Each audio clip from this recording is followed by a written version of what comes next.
Hello and welcome to IOHR TV. Today we are joined by Sujauddin, Karimuddin and also Hafsar Tameesuddin, who are cousins and who are also part of the Rohingya community. Today they're here to share with us their incredible story. Good to have you with us. Thank you for joining us today. Sujauddin, if I could start with you, can you tell me what brings you here today and what you hope to achieve over the next few days? I'm running an NGO in Malaysia called Elom Empowerment, particularly for refugee youth, give them vocational training, and as well as we are preparing our youth to be the voice of their own people so that they can raise their voice. And I just made a comment down there, saying it was the Rohingya population were made stateless. We are not stateless, just to make sure that we were forced to the road of statelessness, and that have created all the notion of they are not allowed to go to schools and having medical access, and about 80%, 90% of the population is almost completely illiterate or had very little access to education. So therefore, what immediate solution we can find is evident that a few people like Hafsar, for example, and myself, and then those other two participants here, Mr. Tonkin and Nisan Luen, they all have foreign passport, which is I have Australian passport, British passport, a German passport, and she has recently arrived New Zealand travel document. Because of this, we are able to come to this forum and raise our voice and concerns and share our concern and exchange knowledge with other people, and then go back to work for the community. And what the people who came in the forums and then those who are going to watch your interview perhaps were asking is, give one thing. If you cannot solve the genocide problem right now, give chance to education for our young people. Give them scholarship, please. Allow them to come here, carry them, give them a citizenship, a passport that they can go around and raise and talk about their problems. And not only in advocacy level, in many levels.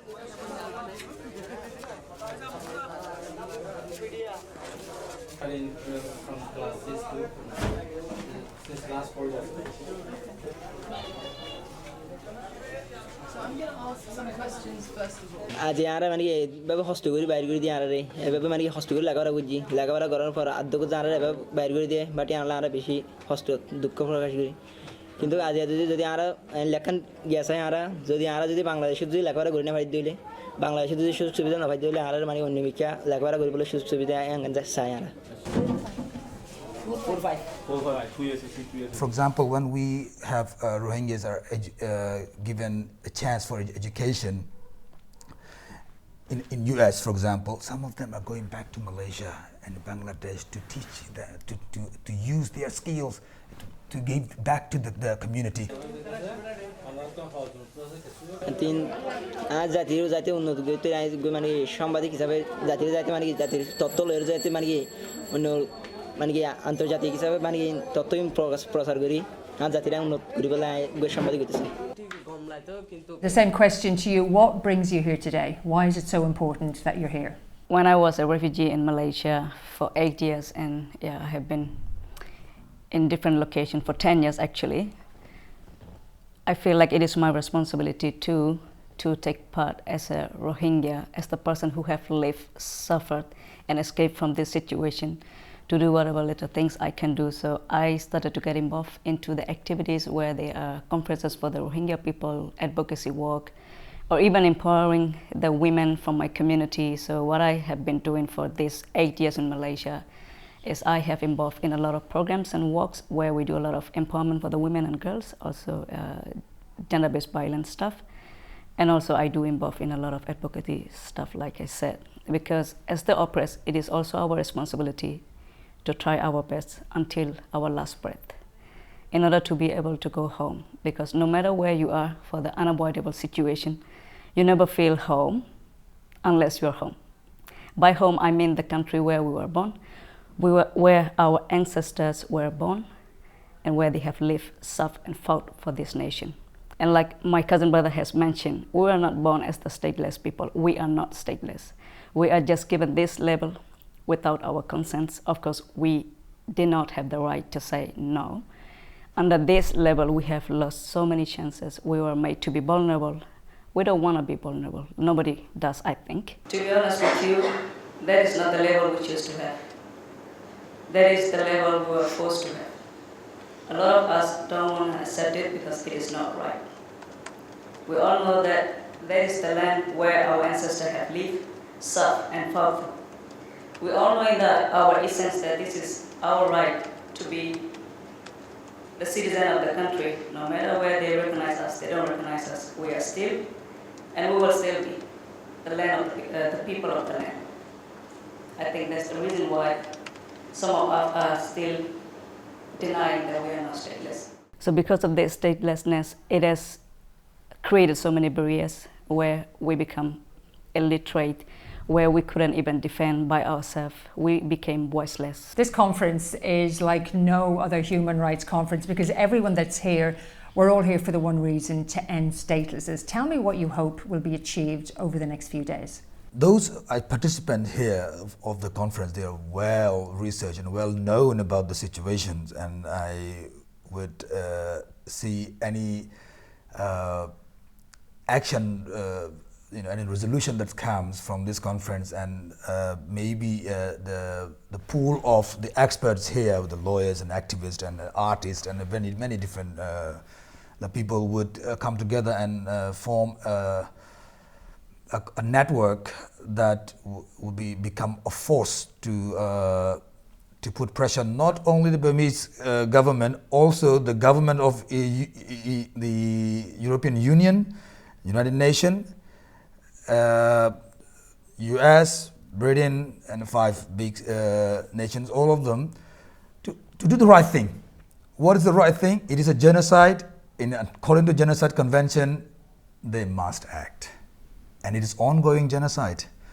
And this is what we are hoping for, and we will all go back to our countries and cities where we are from, but still in contact, knowing that we have a voice, we have a chance to push it. Ethnic cleansing, genocide, the Rohingya crisis, statelessness.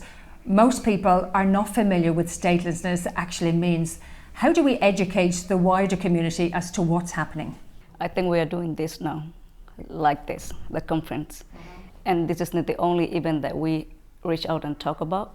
I think a lot of different organizations and different people have been creating events and talking about, but we still have to do more so that people have more awareness about what's going on in this world. And you are right. When I came to New Zealand 5 months ago, I joined the university course to do, and when I was introducing myself, when I tell them the name of my country and my ethnicity names, no one seems to know what it is. So it makes me realize that we still have to do a lot of things and a lot of advocacy work and whatever jobs we can do to let the rest of the world know something very horrible is going on. When we think that nothing is going on, we are cool. Especially for those countries, I'm not blaming them, where you have everything. You have the right to citizenship, you have nationality. You never have any idea what does it look like to be stateless, or what does it look like to be, denied for your right. So I think we still have to do a lot of things to let them know, hey, look, this is not what you think. And we are living in a society called civilized world. Shame on us. Look around the world. It's not only Rohingyas. Think about those people running around from Syria, Gaza, Palestine. And we are allowing the people to continue to do this kind of crime against humanity again and again, again and again. So this is our responsibility, not only my responsibility, every single one's of responsibility if we are calling ourselves as a human under the umbrella of human being. Yeah, we still have to do whatever we can. Not just to let the world know this is going on, also to come up together. What are the things that we can do to stop this, to end this? And from this conference, we expect, we have been working on a lot. The people I believe who have been attending this kind of conferences, so the people who come here today, like my cousin brother said, they have a very good understanding about Rohingya situation. And we have no doubt that everybody has been trying their best. But now, starting from 2012, until now. It has been ongoing slow genocides for 7 years, and it's going to be 8 years soon. It's going to be a decade. It doesn't seem to me like we haven't been able to stop this. So what we expect from this conference, we expect to be able to come up with a better long-term or short-term solution, durable solution, realistic and effective solution to end this before another woman or another girl will be sexually assaulted, before another child become orphan again, before another innocent life will be taken again. This is our expectation.